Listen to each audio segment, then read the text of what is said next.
Shalom, brother Rock out of GMS Atlanta, back in the spirit with another Godspeed. Lord willing, is edifying and also exhorting to an elect member too. Before I get started, I want to give all praise going on to Yahweh, Bahashem, Yahweh Shai, Bahashem, Hakodash. I would also like to give double honors to my elders and apostles at Great Millstone. I want to say peace, safety, much love, and blessing to the Akim across the four corners of the earth that are pushing out this truth from truth and sincerity and putting their lives on the line to do so. I want to say shalom to you, brothers. I'm just going to get into it, man. This is Sirach 2 or Ecclesiasticus, the second chapter from the top. It says, my son, if thou come to serve the Lord, prepare thy soul for temptation.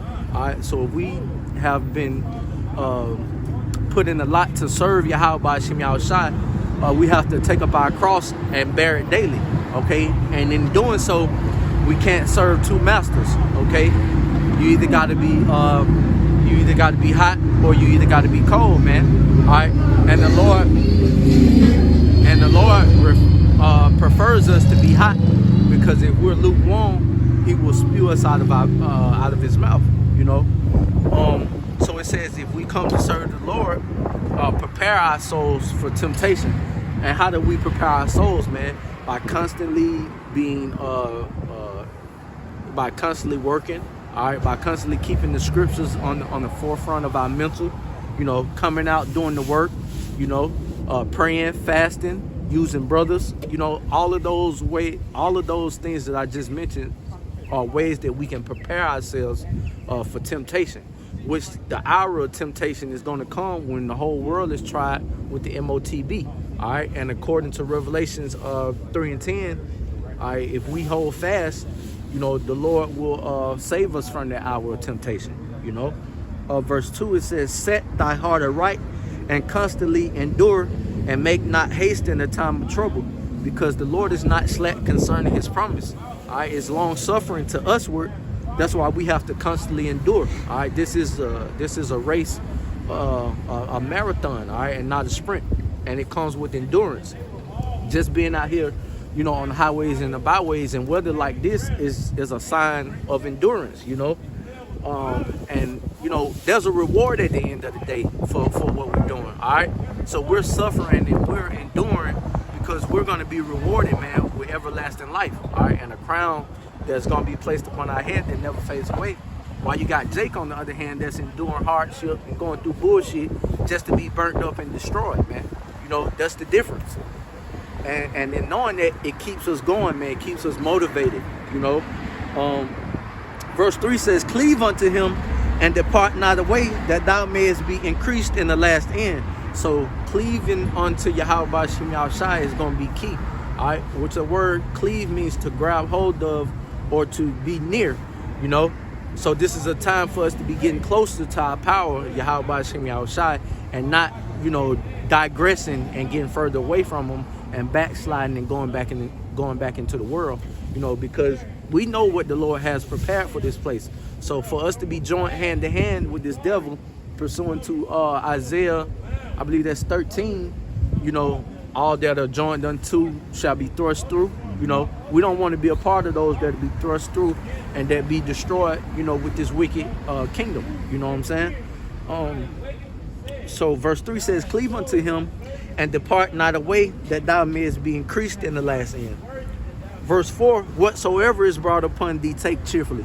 So whatsoever is brought upon us, we take cheerfully.